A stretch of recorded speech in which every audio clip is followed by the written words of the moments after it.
नमस्कार दोस्तों, आपने सिद्धि के बारे में तो जरूर सुना होगा, जिसे प्राप्त कर साधक असंभव से असंभव कार्य को भी संभव कर देता है। सिद्धि शब्द का सामान्य अर्थ है सफलता। सिद्धि अर्थात किसी कार्य विशेष में पारंगत होना। अधिकांश लोग मानते हैं कि सिद्धि तंत्र शास्त्र का हिस्सा है और इसे प्राप्त करना सामान्य लोगों के बस की बात नहीं, जबकि योग साधना तथा आत्मनियंत्रण के द्वारा कोई भी मनुष्य इसे आसानी से प्राप्त कर सकता है। सिद्धियां दो प्रकार की होती हैं, एक परासिद्धि, दूसरी अपरासिद्धि।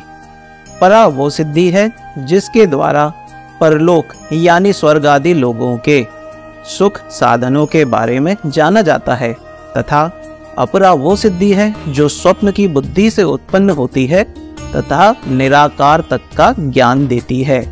हिंदू धर्म ग्रंथों में 16 सिद्धियों का उल्लेख किया गया है, जिससे प्राप्ति के बाद ब्रह्मांड का कोई भी कार्य किसी साधक के लिए असंभव नहीं रहता। यह 16 सिद्धियां सामान्य मानव को महामानव बनने की दिशा में आगे ले जाती हैं। आजकल आपने ऐसे कई लोगों को देखा होगा जो भविष्य बता देते हैं, आपके मन की बात बता देते हैं। इन्हें कोई ना कोई सिद्धि जरूर प्राप्त है।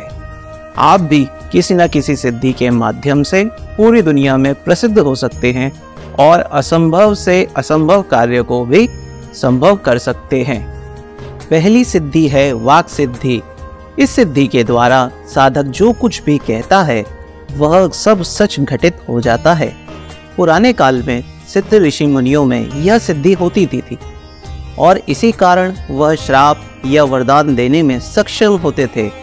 वाक सिद्धि प्राप्त होने के बाद उस सिद्ध पुरुष द्वारा बोले गए सभी शब्द सारा हकीकत में बदल जाते हैं।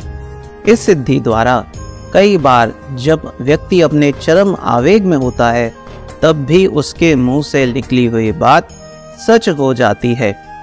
दूसरी है दिव्य दृष्टि सिद्धि। दिव्य दृष्टि प्राप्त मनुष्य वह सब देख सकता है जो एक साधारण मनुष्य की आंखें नहीं देख सकती। ऐसा व्यक्ति भूतकाल, वर्तमान काल और भविष्य काल में होने वाली सभी घटनाओं का ज्ञान रखता है और वह आंखें बंद करके उन अलौकिक शक्तियों को देख सकता है जिसे कोई भी साधारण मनुष्य नहीं देख सकता। तीसरी है प्रज्ञा सिद्धि। प्रज्ञा सिद्धि के माध्यम से व्यक्ति में स्मरण शक्ति का अद्भुत तरीके से विकास होता है तथा मनुष्य के मस्तिष्क का हर वह हिस्सा जागृत हो जाता है जिसमें असीमित ज्ञान बटोरने की क्षमता होती है। प्रज्ञा सिद्धि प्राप्त करने वाला व्यक्ति ब्रह्मांड के हर कण का ज्ञान अपनी बुद्धि में समा सकता है। चौथी है दूर श्रवण सिद्धि। दूर श्रवण सिद्धि प्राप्त होने के बाद मनुष्य की सुनने की क्षमता और क्षेत्र असीमित हो जाते हैं। वो व्यक्ति भूतकाल में घटित हुई किसी भी बातचीत को पुनः सुन सकता है। केवल इतना ही नहीं, उसमें एक सुई तक गिरने की आवाज सुनने की क्षमता होती है, चाहे वो सुई कितनी भी दूर हो। पांचवी सिद्धि है जल गमन सिद्धि। जल गमन का अर्थ है जल की सतह पर भ्रमण करना। जल गमन सिद्धि प्राप्त होने के बाद कोई भी मनुष्य पानी की किसी भी सतह पर आसानी से चल सकता है, चाहे वह नदी की सतह हो, तालाब की हो या समुद्र की। छठवीं सिद्धि है वायुगमन सिद्धि। वायुगमन सिद्धि प्राप्त होने के बाद सिद्ध पुरुष को वायु पर पूरी तरह से नियंत्रण हो जाता है। वो न केवल अपने शरीर को हल्का कर हवा में उड़ सकता है, बल्कि अपने शरीर का सूक्ष्म रूप धारण कर एक जगह से दूसरी जगह या एक लोक से दूसरे लोक की दूरी कुछ ही पलों में तय कर सकता है। सातवीं है अदृश्यकरण सिद्धि। अदृश्यकरण सिद्धि के अंतर्गत कोई भी मनुष्य अपने शरीर का सूक्ष्म रूप धारण कर लोगों की नजरों से ओझल हो सकता है। वह इतना सूक्ष्म हो जाता है कि सामान्य लोगों की नजरें उसे नहीं देख सकती। आठवीं सिद्धि है विशुका सिद्धि। इस सिद्धि को प्राप्त करने के पश्चात मनुष्य में रूप बदलने की क्षमता विकसित हो जाती है। वह व्यक्ति जब चाहे अपना रूप किसी के भी आगे बदलकर अपनी पहचान छुपा सकता है और कोई सा भी रूप धारण कर सकता है। 9वीं सिद्धि है देव क्रियानुदर्शन। मान्यता है कि इस सिद्धि के प्राप्त होने के बाद मनुष्य सीधा देवी शक्तियों या तो कहे कि देवताओं के संपर्क में आ सकता है, उनसे सीधी बातचीत कर सकता है। 10वीं सिद्धि है कायाकल्प सिद्धि।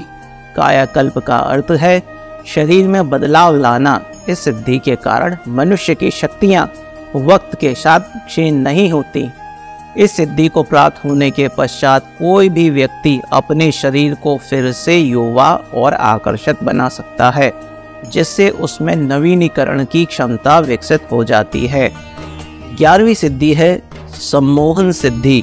सम्मोहन का अर्थ है किसी को भी अपने वश में करना या उसके सोचने समझने की क्षमता पर अपना काबू पाना। इस सिद्धि को प्राप्त करने वाला व्यक्ति किसी भी मनुष्य, पशु या पक्षी को अपने वश में करके अपनी इच्छा के अनुसार कार्य करवा सकता है। 12वीं सिद्धि है गुरुत्व सिद्धि। गुरुत्व का अर्थ है ज्ञान की गरिमा। ऐसा व्यक्ति असीमित ज्ञान का भंडार और स्रोत दोनों होता है तथा एक गुरु के रूप में वह उस ज्ञान को पूरे संसार में बांटता है। 13वीं सिद्धि है पूर्ण पुरुषत्व सिद्धि। पूर्ण पुरुषत्व का अर्थ है निडर, साहसी और पराक्रमी होना। ऐसे व्यक्ति को भय छू भी नहीं पाता और उसमें किसी भी बुरी शक्ति से या दानव से लड़ने की अद्भुत क्षमता होती है। 14वीं सिद्धि है सर्वगुण सिद्धि। ऐसा सिद्ध पुरुष संसार के सभी गुणों से संपन्न होता है।